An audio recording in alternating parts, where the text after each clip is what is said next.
Hi అండి, నమస్తే. Welcome back to my channel. ఈరోజు మన టేస్టీ అండ్ సింపుల్ రెసిపీ వచ్చేసి మార్నింగ్ రెసిపీ అండి. ఇదేంటంటే ఇన్స్టెంట్గా వేసుకొని మెత్తటి అట్లు లేదా మెత్తటి దోశలు అనమాట.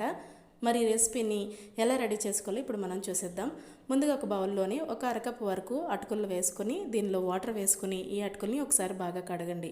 ఇలా కడగడం వల్ల ఈ అటుకుల్లోని ఏమైనా డస్ట్ ఉంటే పోతుంది. ఇలా కడిగిన తర్వాత దీనిలోని ఒక కప్పు ఉప్మా రవ్వ వేసుకోండి. అరకప్పు అటుకులకి ఒక కప్పు ఉప్మా రవ్వ, అరకప్పు పెరుగు, ఇవన్నీ వేసుకుని ఈ మూడు బాగా కలిసేటట్టు కలుపుకోండి.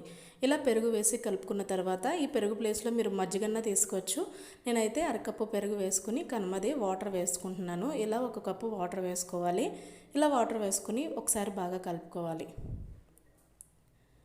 చూడండి, ఇలా బాగా కలుపుకున్న తర్వాత ఇప్పుడు దీనిపైన ఒక మూత పెట్టుకొని 10 నిమిషాల పాటు దీన్ని నాననివ్వాలి. అటుకులు ఇంకా ఉప్మా రవ్వ వేసాం కదా, అది బాగా నానుతుందనమాట. ఇలా దీనిపైన మూత పెట్టుకుని 10 నిమిషాలు పక్కన పెట్టేయండి.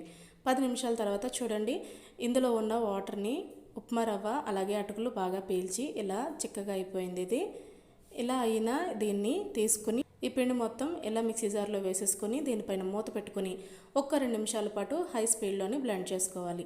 ఇలా బ్లెండ్ చేసుకుంటే మనకి మెత్తటి దోశ బ్యాటర్ లాగా వచ్చేస్తుంది. చూడండి, మనకి బ్యాటర్ అనేది ఇలా మెత్తగా ఉండాలి.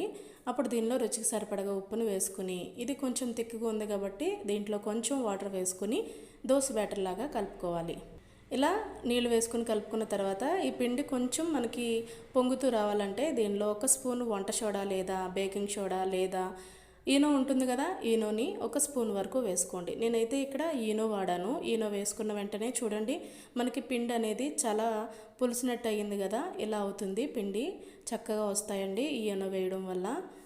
ఇలా ఈనో వేసి పిండి బాగా కలుపుకొని పక్కన పెట్టుకోండి. ఇప్పుడు స్టవ్ ఆన్ చేసుకుని దోశ పాన్ పెట్టుకుని నూనెను కానీ వాటర్ని కానీ జల్లుకొని శుభ్రంగా తుడిచేసి ఒక గరిటెడు పిండిని తీసుకుని వేసుకోవాలి. ఇలా పిండి వేసుకుని స్ప్రెడ్ చేయొద్దు. ఇలా పిండి వేసుకున్న తర్వాత మంటని మీడియం టు లో ఫ్లేమ్లో పెట్టేసుకోవాలి. ఇలా పిండి వేసుకున్న తర్వాత కావాలంటే దీనిపైన మీరు మూత పెట్టుకోవచ్చు. నేనైతే పెట్టట్లేదు. ఇలా కొంచెం ఆయిల్ వేసుకోవాలి. ఇలా ఆయిల్ వేసుకుని మీడియం టు లో ఫ్లేమ్లో రెండు వైపులా ఈ అట్టుని బాగా కాల్చుకోవాలి.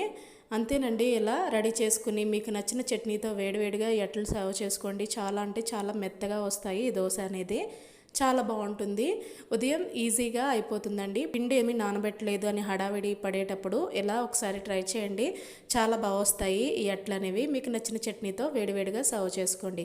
ఈ వీడియో మీకు నచ్చితే కనుక ప్లీజ్ లైక్ చేయండి, షేర్ చేయండి, మన ఛానల్ని సబ్స్క్రైబ్ చేసుకోండి. Thank you so much for watching my video.